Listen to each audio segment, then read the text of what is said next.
And one of the questions that I try to ask myself frequently, which just kind of reminds me of the example you're giving from your childhood, is asking what's the difference between what's going to bring me pleasure and what's going to bring me a sense of meaning? Because look, like, what's more pleasurable? Like, sitting around talking with your family or playing Nintendo, like it gets all the dopamine firing, right? Like it gives you that kind of pleasure hit. And same thing with scrolling through reels. Like it's interesting to sit for a second and think, like, in nature, when would we ever have that much change in variety in any situation? Well, never. Never, right? But it's so stimulating to our brains. Like, we're like, That's yes, why, right? give It's me just always more.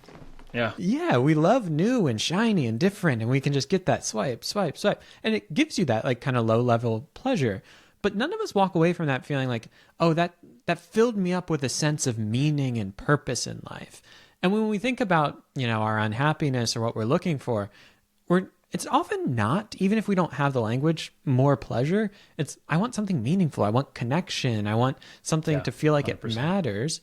And when you look back on stories like that, it's like, okay, yeah, Nintendo was more pleasurable, but like the things I remember, the things that I feel like shaped me, the things that are a source of meaning, that was sitting with my family or enjoying kind of slower things.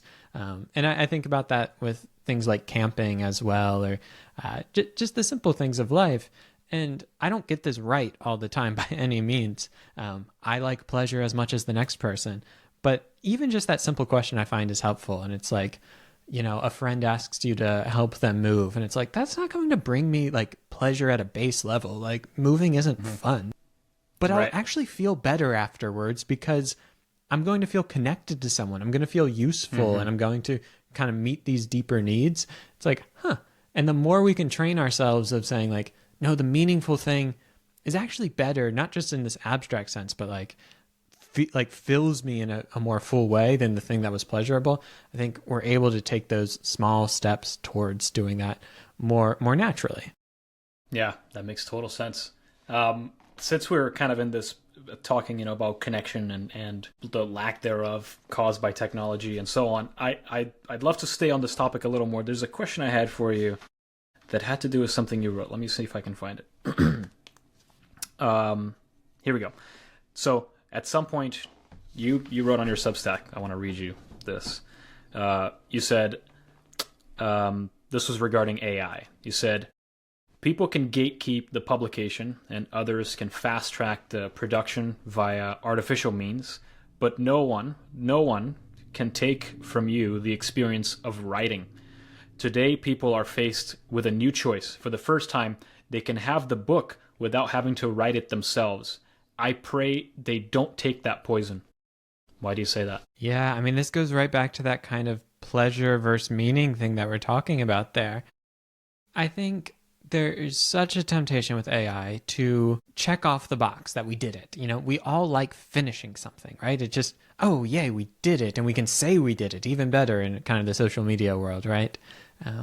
But I think when you do that, when you take a shortcut in anything in life, it feels kind of hollow. It feels kind of empty. It's like you've got the shell of something, but you don't have the inside because, well, you didn't do the inside of it, right? So you have the shell of, I finished a novel, but you didn't write it. And, it's such a cliche to say, like, the joy is in the journey or something like that. But, like, it kind of is. Like, cliches become cliche for a reason.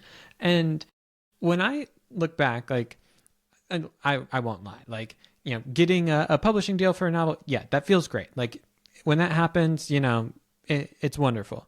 And, finishing the page or being able to say that you've done it, like, yeah, sure, it feels great. But the thing that really felt meaningful was just the doing of it. And more than like feeling a sense of, people are bad if they do it the other way or like shame on them, it's more just like sadness of what someone's missing out on. And I think, we can relate to that in so many things of our life it's like, if you worked really hard to achieve something and someone else was just handed it, it's like, I'm not mad at you for that, but I feel sad that you're not going to have the experience of that deeper kind of internal sense of I did it. And that's the thing that people can't take away from you.